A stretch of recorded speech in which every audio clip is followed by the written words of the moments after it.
Ang Itzimis Brisbane, Itzimis Stalwart, at Itzimis Tuumba ay patuloy na nagsasagawa ng mga aktibidad sa pagdeploy ng presensya sa rehiyon, sa Timog Silangan at Hilagang Silangang Asya, kasama ang Japan at Pilipinas. Yung kagandahan mga utol, no? So, marami naman talaga tayong kaalyado na pwedeng nating maging kasangga kapag nangyari yung mga pinaplano ng China. Siyempre, yung China lang naman talaga ang numero unong kalaban natin kung sakali, mga utol. Anyway, teka lang. Ayun, papakita ko lang sa inyo yung Philippine Sea. Hindi po West Philippine Sea. Yung West Philippine Sea, dito yun, sa West. No? Dito po yung Philippine Sea. Bakit dito sila nagsanay? Siyempre, para na rin hindi maalarma etong mga Chekwa na to, yung mga Chinese na nakadeploy dito, mga utol. Okay, pag sinabi ko mga Chekwa, mga utol, para lamang sa inyong lahat, hindi yung mga Chinese people, yung Chinese government na alam nyo na. Anyway, kaya dito nagsanay, para walang maalarma. Kumbaga, kahit magpaputok tayo dito siguro, walang mangyayaring kung ano-anong alingasgas sasabihin ng China. Pero meron pa rin sila talaga nasabi doon sa mga forces na pinapadala natin dito o inihikayat natin dito pumunta at tumulong sa atin. Lagi silang may sinasabi, no, na yung Amerika di umano, sabi ng China, nagpapagulo kung bakit nagkakaroon ng gulo dito sa South China Sea. Naniniwala ba kayo doon? Mga karunungan, kaalaman, teorya, kasaysayan, hiwaga at mga bagong tuklas. Alamin natin.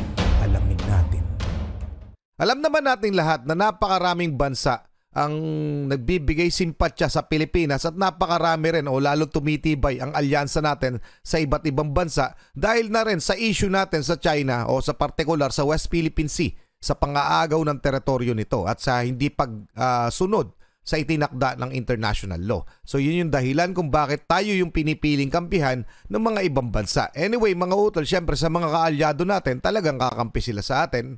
At yun ang kagandahan. Okay? At ito ang ating featured video. Philippine Sea. Magkasama naglayag ang Japan, Amerika, Australia, Canada at Pilipinas. At syempre, bad trip na naman dyan yung mga Chekwa. No? John Reps, pakisubscribe siya, pakilike na rin yung video game na alamin na natin to. Matapos ang mga joint patrol ng Amerika, Australia at Pilipinas sa West Philippine Sea, dalawang barkong pandigma naman ng Australia ang lumahok sa mataas na tempo ng isang maritime exercise na pinangunahan ng Japan sa Philippine Sea.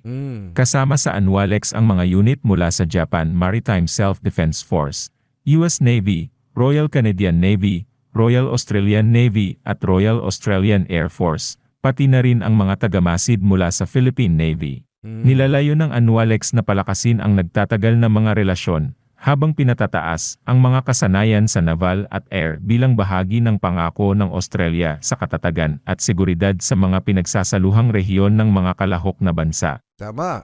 Para sa masisipag na crew ng Itzimis Ships Brisbane at Itzimis Stalwart, kabilang sa mga pangunahing serye ang anti-submarine warfare, flight operations, at replenishment sa dagat.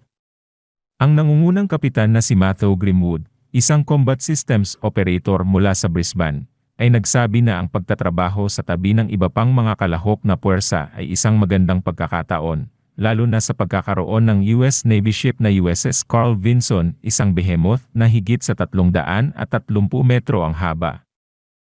Ito ay isang magandang pagkakataon na magtrabaho kasama ang isang advanced na kakayahan ng hukbong dagat. Ang pakikipagtulungan sa mga kasosyong bansa ay isang magandang karanasan sa pag-aaral para sa buong crew ng Itzimis Brisbane.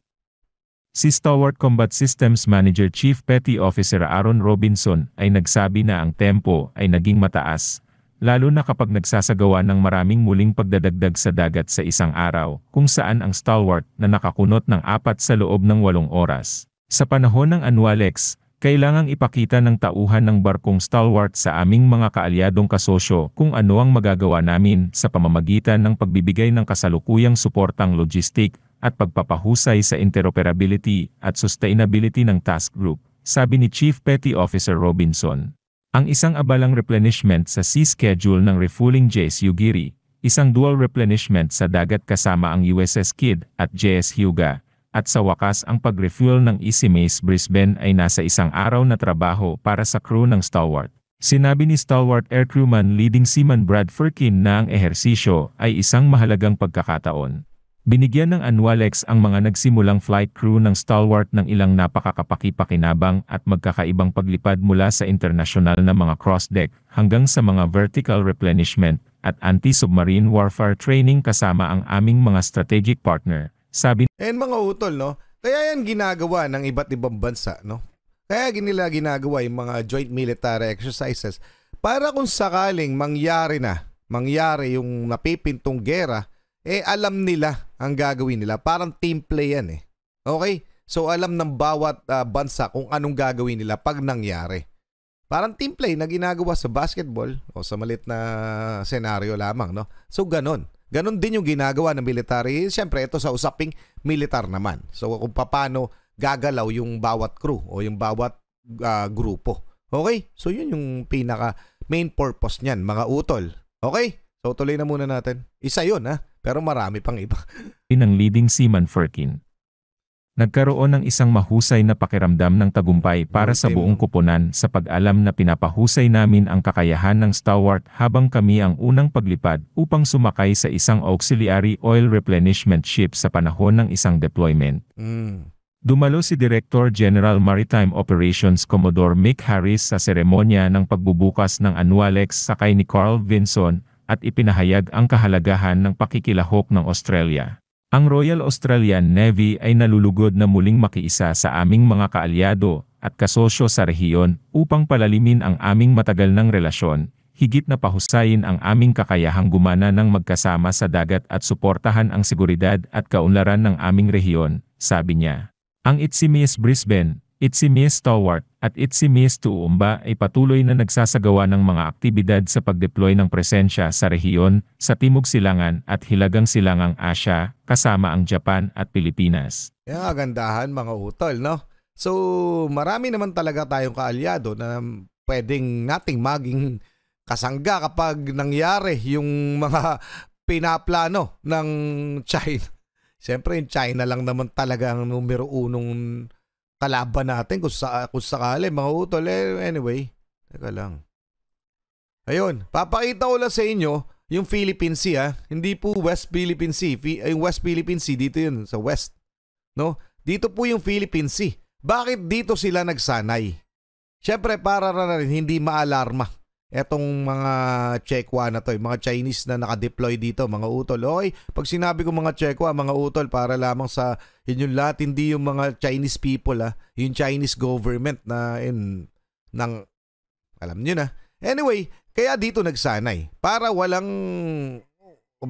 maalarma. Kumbaga, kahit magpaputok tayo dito siguro, walang mangyayaring kung ano-anong alingasgas sasabihin ng China. Pero meron pa rin sila talaga nasabi doon sa mga forces na pinapadala natin dito o inihikayat natin dito pumunta at tumulong sa atin. Lagi silang may sinasabi, no, na yung Amerika di umano, sabi ng China, nagpapagulo kung bakit nagkakaroon ng gulo dito sa South China Sea. Naniniwala ba kayo doon? O sila talaga yung nagpapagulo? Sila lang nagpapagulo dyan. Kung umalis sila sa mga teritoryong inaagaw nila, hindi sana magkakaroon ng mga tensyon na ganyan. Diba mga utol? So ano masasabi nyo dyan? So palagay ko nga, kaya dito po nagsanay itong mga bansa na ito para na walang maalarma. Okay, tuloy na natin. Yan mismo mga utol, yung actual footage na to ng pagsasanay.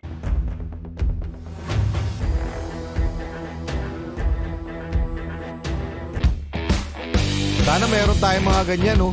Ang Pilipinas. Ganyan kalakas ang ating Navy, no?